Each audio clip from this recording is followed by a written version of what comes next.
ಪ್ರಾಮಾಣಿಕ ಅಧಿಕಾರಿಯೊಬ್ಬರು ಮೌನವಾಗಿರಲು ನಿರಾಕರಿಸಿದಾಗ ಏನಾಗುತ್ತೆ? ಭ್ರಷ್ಟಾಚಾರವನ್ನ ಬಹಿರಂಗಪಡಿಸಿದ್ದಕ್ಕಾಗಿ ಪ್ರಾಣವನ್ನೇ ತೆತ್ತ ಕರ್ನಾಟಕ ಆಡಳಿತ ಸೇವೆ ಅಧಿಕಾರಿ ಎಸ್ಪಿ ಮಹಾಂತೇಶ್ ಅವರ ಕಥೆ ಕರಾಳ ಸತ್ಯವನ್ನ ಬಯಲು ಮಾಡುತ್ತೆ. 2012 ಮೇ 15 ರಾತ್ರಿ ಸಹಕಾರ ಲೆಕ್ಕ ಪರಿಶೋಧನಾ ನಿರ್ದೇಶನಾಲಯದ ಉಪನಿರ್ದೇಶಕ ಎಸ್ಪಿ ಮಹಾಂತೇಶ್ ಅವರು ಲೆಕ್ಕ ಪರಿಶೋಧನೆ ನಡೆಸಿ ಮನೆಗೆ ಹಿಂತಿರುಗ್ತಾ ಇದ್ರು. ಬೆಂಗಳೂರಿನ ಅರಮನೆ ರಸ್ತೆಯ ಬಳಿ ಅವರ ಕಾರನ್ನ ಹಿಂದಿನಿಂದ ಡಿಕ್ಕಿ ಹೊಡೆದು ಉರುಳಿಸಲಾಯಿತು.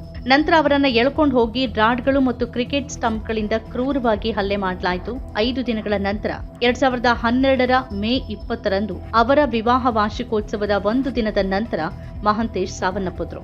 ಆರಂಭದಲ್ಲಿ ಅದನ್ನ ಅಪಘಾತ ಅಂತ ಶಂಕಿಸಲಾಗಿತ್ತು. ಕಡೆಗೆ ಅದರ ಹಿಂದಿನ ಕರಾಳ ಸತ್ಯ ಬಯಲಾಗಿತ್ತು. ಮಹಾಂತೇಶ್ ಒಬ್ಬ ಮಾಹಿತಿದಾರರಾಗಿದ್ರು ಮತ್ತು ಸಹಕಾರಿ ಸಂಘಗಳಲ್ಲಿನ ಅಕ್ರಮಗಳು, ಭೂ ಹಂಚಿಕೆ ಮತ್ತು ಪ್ರಭಾವಿ ವ್ಯಕ್ತಿಗಳನ್ನ ಒಳಗೊಂಡ ಆಡಿಟ್ ಹಗರಣಗಳನ್ನ ಬಯಲಿಗೆಳೆದಿದ್ರು. ದಾಳಿಗೆ ಕೆಲವು ದಿನಗಳ ಮೊದಲು ಅವರು ಸಹಕಾರಿ ಸಂಘದಲ್ಲಿ 50 ಲಕ್ಷದಷ್ಟು ದೊಡ್ಡ ಭ್ರಷ್ಟಾಚಾರ ಹಗರಣವನ್ನ ಬಹಿರಂಗಪಡಿಸಿದ್ರು. ನಂತರ ನಡೆದ ತನಿಖೆಯಲ್ಲಿ ಈ ಕೊಲೆಯ ಸಂಚನ್ನ ಅದೇ ಸೊಸೈಟಿಯ ಉದ್ಯೋಗಿ ಕಿರಣ್ ಕುಮಾರ್ ಯೋಜಿಸಿದ್ದ ಅಂತ ತಿಳಿದು ಬಂತು. ಪೊಲೀಸ್ ತಂಡ ಪ್ರಕರಣವನ್ನ ಭೇದಿಸಿತ್ತು. ಆದರೆ ದೇಶದಲ್ಲಿ ಪ್ರಾಮಾಣಿಕ ಅಧಿಕಾರಿಗಳು ಎದುರಿಸುತ್ತಿರುವ ಅಪಾಯಗಳ ಬಗ್ಗೆ ಪ್ರಶ್ನೆಗಳು ಹಾಗೇ ಉಳಿದಿವೆ. ಪ್ರಾಮಾಣಿಕ ಅಧಿಕಾರಿಯ ಸಾವು ಹಲವು ಪ್ರಶ್ನೆಗಳನ್ನ ಹುಟ್ಟುಹಾಕ್ತು ಮತ್ತು ಆ ಪ್ರಶ್ನೆಗಳಿಗೆ ಉತ್ತರಗಳನ್ನ ಹುಡುಕ್ತಾ ಇದ್ದಂತೆ ಭ್ರಷ್ಟಾಚಾರದ ಹಲವು ರಹಸ್ಯಗಳು ಪದರವಾಗಿ ಬಹಿರಂಗಗೊಂಡವು.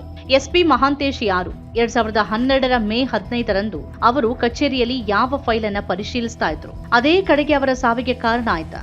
ಅವರನ್ನ ಮುಗಿಸಲು ಸಂಚು ರೂಪಿಸಿದ್ದ ಆ ಜನ ಯಾರು?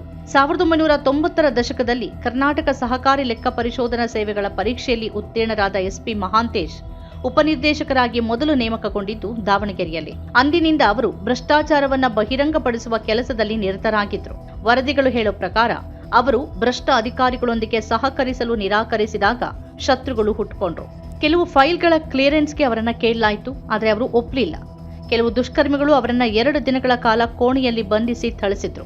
ಆದರೆ ಮಹಾಂತೇಶ್ ಅದ್ಯಾವುದಕ್ಕೂ ಮಣಿಯಲಿಲ್ಲ. ಮಹಾಂತೇಶ್ ಅವರು ತಮ್ಮ 18 ವರ್ಷಗಳ ಸೇವೆಯಲ್ಲಿ ಹೆಚ್ಚಿನ ಸಮಯವನ್ನ ಬೆಂಗಳೂರಿನಲ್ಲಿ ಕಳೆದ್ರು. 2010ರಲ್ಲಿ ಅವರನ್ನ ಬೆಂಗಳೂರು ನಗರ ಜಿಲ್ಲೆಯ ಉಪನಿರ್ದೇಶಕರನ್ನಾಗಿ ನೇಮಿಸಲಾಯಿತು. ಮಧ್ಯಮ ವರ್ಗದ ಕುಟುಂಬದಿಂದ ಬಂದ ಮಹಾಂತೇಶ್ ಸಾವನ್ನಪ್ಪಿದಾಗ ಅವರಿಗೆ ಪೋಷಕರು, ಪತ್ನಿ ಮತ್ತು 2 ಹೆಣ್ಮಕ್ಳಿದ್ರು. ಸಾಮಾನ್ಯವಾಗಿ ಕಡಿಮೆ ಮಾತಾಡ್ತಿದ್ದ ಶಾಂತ ಸ್ವಭಾವದ ಮಹಾಂತೇಶ್ ಭ್ರಷ್ಟಾಚಾರದ ವಿಷಯ ಬಂದಾಗ್ಲೆಲ್ಲ ಧ್ವನಿ ಎತ್ತುತ್ತಾ ಇದ್ರು. 2012 ಮೇ 15ರಂದು ನಡೆದ ದಾಳಿಗೂ ಮೊದಲು ಅವರ ಹತ್ಯೆಗೆ ಹಲವಾರು ಪ್ರಯತ್ನಗಳು ನಡೆದಿದ್ವು. ಮೇ 2012ರ ಟೈಮ್ಸ್ ಆಫ್ ಇಂಡಿಯಾ ವರದಿ ಉಲ್ಲೇಖಿಸಿರುವ ಮಹಾಂತೇಶ್ ಪತ್ನಿ ಪೂರ್ಣಿಮಾ ಅವರ ಹೇಳಿಕೆ ಪ್ರಕಾರ ಈ ಹಿಂದೆ 3 ಬಾರಿ ದಾಳಿ ನಡೆಸಲಾಗಿತ್ತು. ಮಹಾಂತೇಶ್ ಅವರ ಸಂಬಂಧಿಯೊಬ್ಬರು ಟೈಮ್ಸ್ ಆಫ್ ಇಂಡಿಯಾಗೆ ಹೇಳಿರುವ ಪ್ರಕಾರ ಅದೊಂದು ರಾತ್ರಿ ಮಹಾಂತೇಶ್ ಮನೆಗೆ ಓಡ್ ಬಂದು ಬಾಗಿಲು ಮುಚ್ಚಿಕೊಂಡಿದ್ರು. ಬಹಳ ಹೆದರಿದ್ದ ಅವರು ಯಾರೋ ತನ್ನನ್ನು ಅಟ್ಟಿಸ್ಕೊಂಡು ಬಂದಿದ್ರ ಬಗ್ಗೆ ಹೇಳಿದ್ರು. ಅದಕ್ಕೂ ಹಿಂದೆ ಮಹಾಂತೇಶ್ ತನ್ನ ಪತ್ನಿ ಮತ್ತು 2 ಹೆಣ್ಣು ಮಕ್ಕಳೊಂದಿಗೆ ಆರತಕ್ಷತೆ ಪಾರ್ಟಿಗೆ ಹೋಗ್ತಿದ್ದಾಗ ಕೆಲವರು ಅವರ ಕಾರನ್ನ ತಡೆಯಲು ಪ್ರಯತ್ನಿಸಿದ್ರು ಅಂತ ವರದಿಯಲ್ಲಿ ಅವರ ಸಂಬಂಧಿ ಹೇಳಿರೋದ್ರ ಉಲ್ಲೇಖ ಇದೆ. ಆಗ್ಲೂ ಮಹಾಂತೇಶ್ ಹೇಗೋ ತನ್ನನ್ನ ಮತ್ತು ತನ್ನ ಕುಟುಂಬವನ್ನ ಅವರಿಂದ ರಕ್ಷಿಸಿಕೊಳ್ಳುವಲ್ಲಿ ಯಶಸ್ವಿಯಾಗಿದ್ರು. ಇದೆಲ್ಲದರಿಂದ ಪೂರ್ಣಿಮಾ ಭಯಭೀತರಾದಾಗ ಅವರು ಕಳ್ಳರಾಗಿರಬಹುದು ಅಂತೆಲ್ಲ ಹೇಳಿ ಸಮಾಧಾನ ಪಡಿಸಿದ್ರು ಅಂತ ವರದಿ ಹೇಳುತ್ತೆ. ಕಡೆಯದಾಗಿ ನಡೆದ ದಾಳಿಗೆ ಕೆಲವು ದಿನಗಳ ಮೊದಲು ತನಗೆ ಏನಾದ್ರೂ ಆಗ್ಲಿದೆ ಅಂತ ಮಹಾಂತೇಶ್ ಗ್ರಹಿಸಿದಂತಿತ್ತು. ವರದಿ ಹೇಳೋ ಪ್ರಕಾರ ಒಂದು ರಾತ್ರಿ ಕುಟುಂಬದ ಉಳಿದವರು ಟಿವಿ ನೋಡ್ತಿರುವಾಗ ಮಹಾಂತೇಶ್ ಇದ್ದಕ್ಕಿದ್ದಂತೆ ತನ್ನ ಫೋನ್ ಅನ್ನ ಎಸೆದ್ರು. ಅವರಿಗೆ ಒಂದು ಕರೆ ಬಂದಿತ್ತು ಮತ್ತು ಸುಮಾರು 10 ನಿಮಿಷಗಳ ಕಾಲ ಮಾತಾಡಿದ ನಂತರ ಅವರು ಕೋಪದಿಂದ ಫೋನ್ ಅನ್ನ ಎಸೆದಿದ್ರು. ಆಗಲೂ ಕುಟುಂಬ ಅವರನ್ನ ಪ್ರಶ್ನೆ ಮಾಡಿತ್ತು, ಆದರೆ ಮಹಾಂತೇಶ್ ಏನನ್ನೂ ಹೇಳಿರಲಿಲ್ಲ. ಮೇ 15ರಂದು ದಾಳಿ ಆದಾಗ ಪ್ರಶ್ನೆಗಳು ಹುಟ್ಟುಕೊಂಡ್ವು. ಒಂದ್ ಕಡೆ ಮಹಾಂತೇಶ್ ಅವರ ಕೊಲೆ ಅವರ ಕೆಲಸಕ್ಕೆ ಸಂಬಂಧಿಸಿದಂತೆ ನಡೆದಿರೋದಲ್ಲ ಅಂತ ಅವರ ಇಲಾಖೆಯ ಕೆಲವು ಅಧಿಕಾರಿಗಳು ಹೇಳ್ತಿದ್ರು.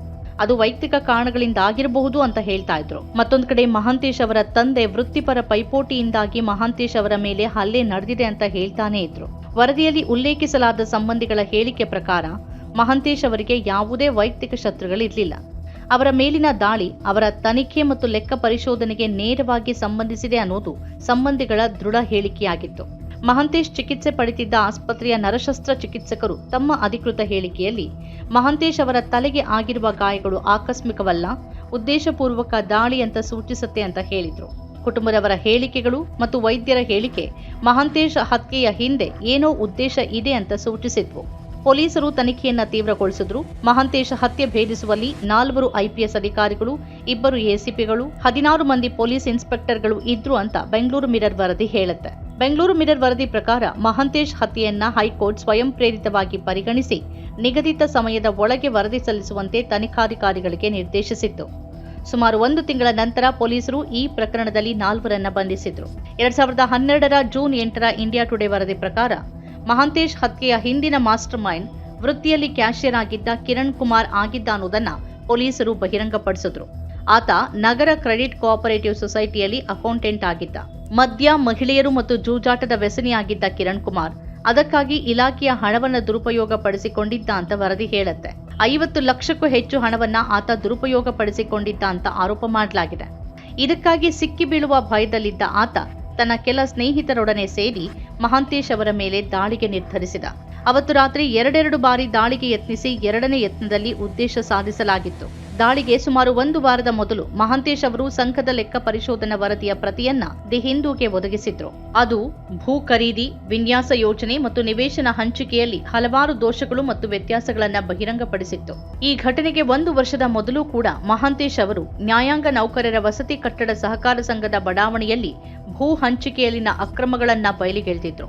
ಈ ಘಟನೆಗೆ 6 ತಿಂಗಳ ಮೊದಲು ಮಹಾಂತೇಶ್ ಹಲವಾರು ಅಕ್ರಮ ಭೂ ಮಂಜೂರಾತಿಗಳ ಬಗ್ಗೆ ಬಹಿರಂಗಪಡಿಸಿದ್ರು. ಅದರಲ್ಲಿ ಹಲವಾರು ಪಕ್ಷದ ನಾಯಕರು ಮತ್ತು IAS ಅಧಿಕಾರಿಗಳು ಮತ್ತು ಕರ್ನಾಟಕದ PCS ಅಧಿಕಾರಿಗಳು ಭಾಗಿಯಾಗಿದ್ರು.